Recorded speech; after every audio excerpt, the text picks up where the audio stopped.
যদি সূর্য দাদাবাবু না থাকতো। তো শুভেন্দা আর আমি আমাদের টিমের দুই এমন জোরে হাততালিও প্রসূনদা, দেবরাজদা, শ্রীদীপের জন্য। মৌমিতা ছিল, মৌমিতা আজকে আসতে পারেনি, ওর শুটিং পড়ে গেছে।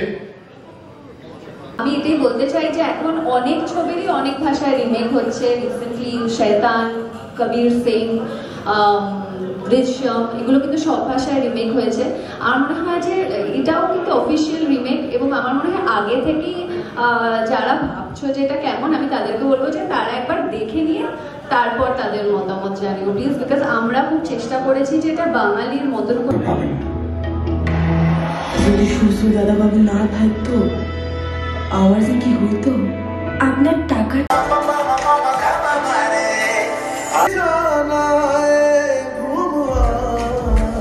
আমাদের গোটা টিমের তরফ থেকে একটা ছোট করে নিজেদের মতন করে প্রচেষ্টা টু ডেলিভার আ ফিল্ম যেটা ইমোশনালি টাচ করবে, যেটা মানুষের মনের মধ্যে আশা জাগাবে, হোপ ক্রিয়েট করবে, পজিটিভিটি ছড়াবে, এবং আপনাদের সবাইকে একটা খুব সুন্দর দেখতে সিনেমা উপহার দেওয়ার চেষ্টা করেছে। সেটা আমার মনে হয় আমি এখনো অপেক্ষা করে আছি যাতে শিলাদা পৌঁছে যায় এবং আপনাদেরকে ডিরেক্টরের ভিশন বলতে পারে যে তার ভিশনটা কী ছিল, what was behind making this film. Pinkel আমাদের সঙ্গে আছে। পিঙ্কেল আমার প্রত্যেক ছবিতে হ্যাজ বিন এক্সট্রিমলি ক্রিটিক্যাল। ও সবসময় আমাদের মার্কেটিং, আমাদের promotion is always a part. Thank you so much for always being there. আজকে যারা যারা আমরা এখানে আছি এবং যারা যারা আজকে উপস্থিত হতে পারেনি, বেঙ্গল সূর্য সিনেমা হলে রিলিজ করছে। আমি সত্যি আশা রাখবো যারা দেখতে যাবেন তাদের যাতে খুব ভালো লাগে, আর ভালো লাগলে তারা যাতে আরো কয়েকটা মানুষকে গিয়ে বলে কেমন লেগেছে। আমি আমার মনে হয় আগে তুমি দেখেছো ট্রেলারটা নাকি দেখো আমি জানি না, বাট এটা আমার প্রথম, আমি এখন জাস্ট ফার্স্ট টাইমে আমি দেখলাম ট্রেলারটা এক্ষুনি। মানে মেমোরিগুলো আবার রিফ্রেশ হয়ে গেল, অনেকদিন আগে শ্যুট করেছিলাম।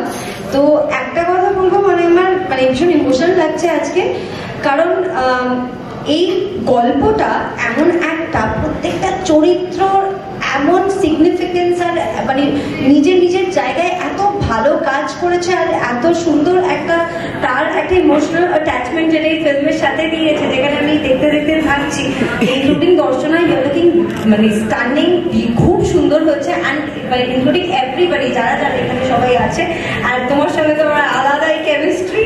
সো সবার সঙ্গে মানে এই যে মানে এই গল্পটার যে পুরো জার্নিটাই আমার একদম ফ্ল্যাশের মধ্যে চলে আসলো। I am feeling very emotional, very touched. আর মানে আমি এটুকুনি বলবো, এই ছবিটা দেখার সময় তোমরা বুঝতে পারবে যে কেন I am feeling so emotional today. And thank you so much শুভেন্দা for making me part of this film. কারণ এই ছবিটা না আমি এর অংশ হতে, মানে আমি যদি না হতাম তাহলে আমি মানে really I would have missed something really big. Thank you so much. আমরা আরো বেশি মিস করতাম, কারণ রুমা যদি না থাকতো তাহলে সূর্যর কোনো জার্নি হতে পারে। Hence okay, the other lady in the room please, কেমন লাগলো দেখে নিজেকে? ডিপ ল্যাম, মেকআপ করতে দেওয়া হয়নি, জামা কাপড়ে এত চমক নেই যেরকম তুই নর্মালি পরে থাকিস, কেমন লাগছে? এখানে তো দেখে ভালোই লাগছে। আর আমি আগে, ওরা দুজনে সবই প্রায় মানে কভার করে দিয়েছে, বাট একটা জিনিস আমি বলতেই হয়, লয় অ্যান্ড দীপ এই গানটা প্রথমবার শুনলাম, মানে ট্রেলারের সাথে এই গানটা, মিউজিকটা ভীষণ ভালো লাগছিল, মানে অনেক বেশি মানে টাচ করছিল, goosebumps actually. And thank you শুভেন্দা, আর থ্যাংক ইউ সবাইকে মানে আমাকে মুভির পার্ট করার জন্য। না না, থ্যাংক ইউ। একজন মানুষকে আমি আলাদা করে থ্যাংক ইউ বলতে চাইবো, উনি এই মুহূর্তে এখানে নেই, ইউএসএ তে আছেন। আমাদের এই সিনেমার প্রডিউসার প্রদীপ চক্রবর্তী, প্রদীপ আঙ্কেল। অফকোর্স যে কোনো সিনেমা তৈরি হতে পারে না যদি তার পেছনে একজন প্রডিউসার সাপোর্ট না করে। এখান থেকেই ফাইনালি সূর্য তৈরি হওয়া। আর আই এম ভেরি হ্যাপি যে আমরা যেইভাবে চেয়েছিলাম ঠিক সেইভাবে সূর্যটা বানাতে পেরেছি। আপনারা যারা ট্রেলার দেখলেন আপনারাও বুঝতে পেরেছেন নিশ্চয়ই যে জিরোর আউটডোর হোক, মানে অরুণাচল প্রদেশের আউটডোর হোক, ভরা বর্ষায়, মানে আমরা একদম মনসুনে গিয়ে শুট করেছি বলে এত সবুজ সব কিছু, অন্য সময় এরকম দেখতে লাগে না অফকোর্স। সেইটা হোক বা বিসর্জনের গোটা শুটিংটা অ্যারেঞ্জ করা হোক, শুভেন্দা ইনক্রেডিবল এফোর্ট দিয়েছিলেন না। এই যে গোটা বিসর্জনের আপনারা সিকোয়েন্সগুলো দেখলেন, এটা কিন্তু বিসর্জনের সময় শুট করা হয়নি। The whole thing was created for the film. লঞ্চে শুট করা হোক, একটা খুব ক্রিটিক্যাল সিকোয়েন্সের জন্য ইডেন গার্ডেন্সে বাজি ফাটা হোক, সেটা কি করে হয়েছে উনি বলতে পারবেন, উনি প্রোডাকশনের ব্যাপারে আমার থেকে ভালো জানেন। বাট এগুলো সব আমার কাছে খুব নতুন, এগুলো আমরা অনেক ছবিতে ক্রিয়েট করতে পারি না, আমাদের সেই সামর্থ্য থাকে না ক্রিয়েট করার অনেক ছবিতেই। এগুলো যে আমরা ক্রিয়েট করতে পেরেছি আর তার সঙ্গে আমরা একটা গল্প বলতে পেরেছি, যেটা আজকের দিনের খুব ক্রিটিক্যাল একটা বিষয়। আমাদের মধ্যে অনেকেই আছেন যারা নানান সময় নানানভাবে ডিপ্রেশনের মধ্যে দিয়ে যান, আমিও যাই, আমরা সবাই যাই বিষয়। এমন অনেকে আছে যারা জীবনের সমস্ত হোপ হারিয়ে ফেলে কোনো একটা ফর্মে, কোনো একটা ভাবে।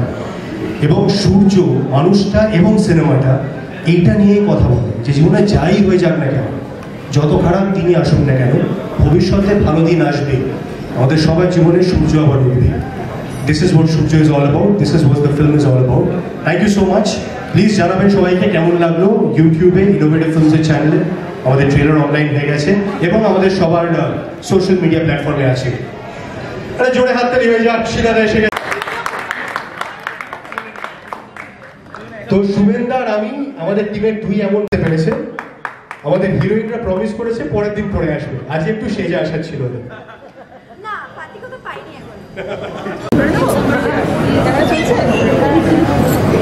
এই চরিত্রটা মানে she is like an observer.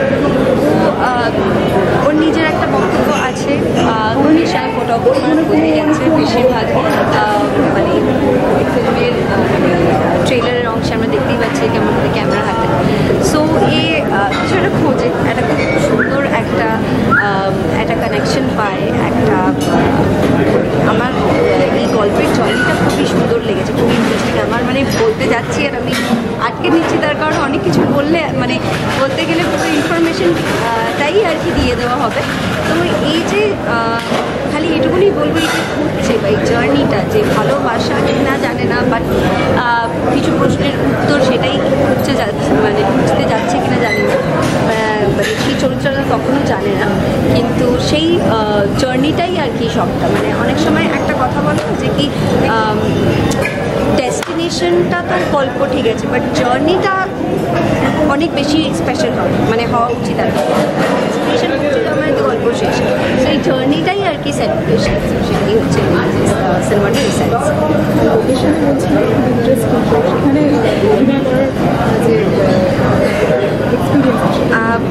কলকাতার আনাচে কানাচে অনেক জায়গায় যে আমার পার্ট পড়েছিল সেখানে আমি শ্যুট করেছি। আর এটা ছাড়া জিরোতে যে শ্যুট হয়েছে সেখানে দর্শনা আর বিক্রমের বেশি হাঁটাঘাটি ছিল, কারণ আমি মানে আবার এই একটা গল্প খুঁজতে আর কি ওখানে যাচ্ছি, তো গল্পটা যেটা করতে হবে সেটা ওদেরকে। সো সেটার জন্য আমি পাহাড়ে একটু মানে তুলনামূলকভাবে একটু আরামই পেয়েছিলাম। তো আমি তাই এত সুন্দর একটা জায়গায় যে আমার সময়টা ওখানে খুবই ভালো কেটেছে। আমি সব মিলিয়ে আমি লাইক এক্সট্রিমলি হ্যাপি। দর্শনাদের সাথে প্রথমবার কাজ কেমন লাগলো? ও খুব সুইট, অত্যন্ত well behave, soft spoken, she is very cooperative. তো আমার মনে হয় যে এরকম আরও অ্যাক্টরসদের সঙ্গে কাজ হলে মানে টিম ওয়ার্কটাই অনেক সুন্দর হয়ে যায়, তো কাজ করার অনুভূতিটাই একটু ভালো হয়ে যায়। ছবিতে চ্যালেঞ্জিং ব্যাপারটা কী ছিল? কিছু না করাটা অনেক বড় challenge, because being an actor আমরা সবসময় কিছু না কিছু করতে চাই আর কিছু না কিছু বোঝাতে চাই, আমাদের এক্সপ্রেশন দিয়ে, আমাদের বক্তব্য দিয়ে। ডায়লগ বেশি থাকবে, কেন থাকবে না, অনেক থাকবে। কিছু না করে তাতে পারপেচুয়ালি থেকে যাওয়াটা ইজ আ বিগ টাস্ক, যেটা আমি এখন শিখছি। অ্যান্ড আমার এই চরিত্রটা করতে গিয়েও আর কি মানে ইট ওয়াজ ভেরি ক্রুয়েলিং, কারণ এই কন্ট্রোলটা খুব ইম্পর্টেন্ট ছিল সেই সময়, মানে না হলে গল্পটা খারাপ হয়ে যেতে পারত। তো সেখানে ওই যে কন্ট্রোলটা যে কতটা অবজারভেন্স বা ওই জিনিসটা রাখতে হবে, তো সেটা আমার কাছে খুব চ্যালেঞ্জ। Thank you. শুটিং করার তোমার সেটা মানে কতটা এক্সাইটেড? হচ্ছে অরুণাচল প্রদেশ আগে যায়নি, এবং যেটা বিক্রম বললো যে অরুণাচল প্রদেশে খুব বেশি শুটিং হয়েছে এরকম মনে হয়। মানে লোকেশন সুন্দর ছিল, মানে বৃষ্টির জন্য টেনশন ছিল, কিন্তু বৃষ্টির কারণে ওই জায়গাটা অতটা সবুজ, কোনো সময় এত এরকম সুন্দর। আর সবুজটাও না মানে একটা লেয়ার ছিল, একদম কিছু জায়গার ঘাস একদম ডার্ক গ্রিন, কিছু জায়গায় লাইট গ্রিন ইয়েলো, তো এত সুন্দর লাগছিল শহরটা। এবং আমার মনে আছে একদিন আমরা শুটিং করতে করতে খুব জোরে বৃষ্টি নেমে যায়, এবং বৃষ্টি নামার ফলে শিলাদিত্যদা বলে যে আমি হোটেলে ফিরবো, গাড়িতে ফিরবো না, আমি বাইক চালিয়ে ফিরবো বৃষ্টিটা এনজয় করতে করতে। এবং বিক্রম বলে আমিও বাইক চালিয়ে ফিরবো। তো আমার মনে আছে আমি বলি যে হ্যাঁ আমি তোমাদের কোনো একজনের পেছনে বসে আমি তোমাদের সাথেই ফিরবো। তো আমার ওটা প্রথম এক্সপিরিয়েন্স ছিল পাহাড়ে বাইকে বসে, মানে বৃষ্টিতে ভিজতে ভিজতে হোটেলে যাওয়া। আমি পাহাড়টা এনজয় করি না, আমার ভীষণ ফিটনেস আছে। ওই দিন সত্যি ওটা আমার মনে আছে, একদম ঠান্ডা, একদম খুব ভালো লাগছে। মধুমিতাদি এবং বিক্রমের সাথে প্রথম কাজ সেটা নিয়ে যদি মধুমিতা বিক্রমের সাথে ফ্লাইটেই প্রথম দেখা, যখন আমরা যাচ্ছি প্রথম থেকে ওদের সাথে আমার এত ভালো জেল হয়ে যায়, আমার মনে হচ্ছিল না যে আমার ওদের সাথে প্রথম কাজ। ওদের আগে একসাথে ওরা ফুলের আশা করেছিল, সেটা ওদের একটা আলাদা বন্ডিং ছিল নিজেদের মধ্যে, কিন্তু আমার ওদের সাথে কাজ করতে গিয়ে ভীষণ ভালো বন্ডিং হয়। মধুমিতা প্রচণ্ড সুইট একটা মেয়ে, এবং বিক্রমও তাই। মানে কাজ বাদে আমরা প্রচুর একসাথে সময় কাটিয়েছি, ডিনার একসাথে রাত্রিবেলা, যেহেতু আমাদের থাকতো ডে লাইট ব্যাকআপই হতো, রাত্রের পরটা আমাদের চাপ থাকতো না। তো সন্ধ্যের পর আমরা সব একসাথে, কোনো দিন এরকম হতো যে সকালবেলাও হয়তো শুট একটু দেরিতে শুরু হচ্ছে, তাহলে ওর সাথে আমরা আড্ডা, মানে বৃষ্টি পড়ছে তো আমি ওর রুমে, ও আমার রুমে, আমরা আড্ডা সবসময় এরকমভাবে আড্ডা মেরে খুব ভালো সময় কেটেছে আমাদের। মানে আমাদের এভরিডে 4টে উঠতে হতো, কিন্তু সেটা আমাদের কখনো প্রবলেম মনে হয়নি। মানে পুরো টিম উঠেছে, রাত্রির ঠান্ডা বাইরে, বাট সবাই উঠে যেত, সবাই রেখে। তুমি তো মেকআপ করতে খুবই ভালোবাসো, এখানে একটা ডিগ্লাম লুক এক্সপিরিয়েন্স অ্যাকচুয়ালি হ্যাঁ মেকআপ করতে, মানে এমনি সময় যখন বেরোয় মানে কখনো মেকআপ করে, আমার কাজের সময় মেকআপ করতে ভালোই লাগে, একটা গ্ল্যাম লুক থাকবে। কিন্তু এখানে একদম এই গ্ল্যাম শুধু তাই না, মানে চোখের নিচে কালি, কোনো একটা লিপ বাম না, কিছু না। প্রথম ঠিক লাগছিল, আস্তে আস্তে যখন দিন যাচ্ছে মনে ছিল বেশি নেই। কিন্তু হ্যাঁ চরিত্র অনুযায়ী এটাই ডিমান্ড করছিল আমার চরিত্রটা। আমি যদি একটু সাজতাম তাহলে এই যে চরিত্রটা ছিল ওটা ছাপিয়ে যেত, মানে ওটা জাস্টিফাই করতো। তো সবসময় যেটা মনে হয় যে যেটা রিয়েলিস্টিক লাগে, কারণ যখন আমরা কোনো সিরিজ দেখি বা ফিল্ম দেখি অন্য ভাষার, হিন্দি বা ইংলিশ, তখন মনে হয় যে বা সাহসী, মানে একদম মেকআপ করেনি, একদম এরকমভাবে করেছে।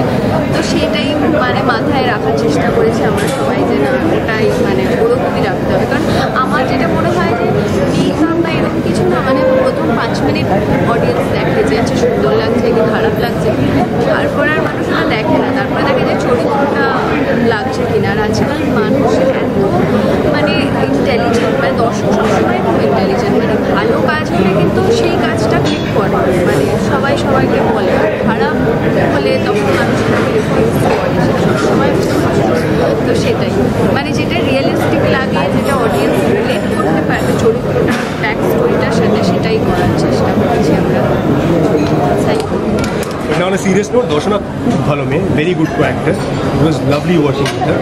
মধুমিতার সঙ্গে অবশ্যই আমি আগেও কাজ করেছি, আমরা একে অপরকে অনেক দিন চিনি, আমরা টেলিভিশন করেছি পাশাপাশি করে বলি। দর্শনা ওয়াজ আ প্লেজার টু ওয়ার্ক। তুমি তো পাহাড় এত ভালোবাসো, মন খুলে মনে হয় বাইক চালিয়ে যাবো। হ্যাঁ সেটা হ্যাঁ, এটা খুব ভালো হয়েছিল যে আমরা একটা খুব ইম্পর্টেন্ট পোর্শন শ্যুট করেছি অরুণাচলে, জিরো ভ্যালিতে। আর জিরো না আমরা বর্ষায় শ্যুট করেছি, যেহেতু তোরা ট্রেলারে দেখলে বুঝতে পারবি যে একটু লাশ গ্রিন, পুরো সবুজ। তাতে একটা যেমন ডিফিকাল্টিও ছিল যে আমরা যাই করি না কেন প্রত্যেক দিন 3-4 ঘন্টা বৃষ্টি হতো এবং আমাদের শুটিং এফেক্টেড হতো, বাট তারপরে ভিজুয়ালি যেটা পেয়েছিলাম দ্যাট ওয়াজ বিয়ন্ড ওয়ার্ডস। এবং সূর্য কিভাবে আলাদা তোমার কাছে অন্যান্য চরিত্রগুলোর থেকে? সূর্য সিনেমাটা কীভাবে আলাদা আমি সেটা আগে বলবো তোমাকে। আমরা আজকের দিনে যে পৃথিবীতে বাস করি তাতে আমরা বা আমাদের থেকেও যারা বড় বয়সে, মানে আমার বাবা মা হোক, আমার বড় দাদারা হোক, বা আমার থেকে যারা ছোটো বয়সে, তোদের জেনারেশন আরও ইয়াং যারা, তাদের সবার না জীবনে কোথাও না কোথাও কোনো সময় ডিপ্রেশন থাকে, হতাশা থাকে, এমন অনেক ডিফিকাল্টিজ আসে যাতে মনে হয় যে আমাদের একেবারে দেয়ার পিঠ থেকে গেছে। Surya is a film that speaks about positivity. Surya is a film that wants to spread positive. এইটুকুই বলার চেষ্টা করে যে যাই হয়ে যাক না কেন আগামী দিনগুলো আরও সুখকর হবে, আরও আনন্দে কাটবে। আর এই মানুষটা মানে সূর্য মানুষ হিসেবে তার জীবনে একটাই মোটিভ যে তার আশেপাশে যারা আছে সে সবাইকে কী করে ভালো রাখতে পারবে, কী করে আনন্দে রাখতে পারবে। This is what makes me very special. মানে আমাদের সবার জীবনে যদি একটা করে সূর্য থাকতো, যার জীবনের একটা মোটিভ হয় যে আমরা সবাই কী করে ভালো থাকবো, তাহলে বোধহয় জীবনটা একটু হলেও বেটার হতো। That is the concept. 19শে জুলাই সিনেমা রিলিজ, সূর্য রিলিজ করবে আপনাদের সবার কাছের দূরের সিনেমা হলে 19শে জুলাই। প্লিজ দেখবেন, দেখে সবাইকে জানাবেন কেমন লাগলো। আমি এটা বরাবর বলি, আমার নিজের প্রত্যেকটা সিনেমায় বলি যে বাংলা সিনেমা অন্য যে কোনো ভাষার সিনেমা ওয়ার্ড অফ মাউথের কারণে চলবে বা চলবে। তো আপনাদের যদি দেখে ভালো লাগে, আপনারা যদি আরও 4টে মানুষকে বলেন কেমন লেগেছে, আমরা সিনেমাটা চালাতে পারবো। আর যদি আপনাদের ভালো না লাগে, আমরা যত ইচ্ছে প্রমোট করি না কেন, সিনেমা চলবে। This is how honest as a kids. তোমাদের আবার আসছে, সেখানে অলরেডি অডিয়েন্স অনেকটা উঠে। আমি না এটা বলতে চাই যে সূর্য অ্যাজ আ ফিল্ম একেবারে ভিন্ন ধারার একটা কেমিস্ট্রি এক্সপ্লোর করে। আমার চরিত্র, দর্শনার চরিত্র, মধুমিতার চরিত্র, 3টে প্রধান চরিত্রের সঙ্গে যে কেমিস্ট্রিটা আমরা দেখতে পাবো, দ্যাটস ভেরি ডিফারেন্ট ফ্রম সাধারণত প্রেমের গল্পে আমরা যে কেমিস্ট্রি দেখতে পাই। মানে শহরের উষ্ণতম দিনেতে যেরকম কেমিস্ট্রি ছিল, বা ইনফ্যাক্ট তোরা ফুলের আচারের কথা বলি, যেরকম কেমিস্ট্রি আমরা দেখতে পেয়েছি, তার থেকে সূর্য কিন্তু একেবারে অন্য একটা সিনেমা। এবং যারা ট্রেলার দেখি আজকে, আমি শিওর ট্রেলারের দ্বারাও সেটা আমরা এক্সপ্রেস করার চেষ্টা করেছি। Surya will be very different film, খুব ফ্রেশ একটা সিনেমা। যেরকম গল্প বলার ধরন আমরা বাংলায় কম পাই, সেরকম একটা গল্প, yet a very emotionally driven film. আমি যখন সিনেমাটা দেখাতে পারবো, আমি দেখেছি বলে বলতে পারছি যে it will touch people emotion. সেটাই সূর্যর সব থেকে বড় স্টোরি।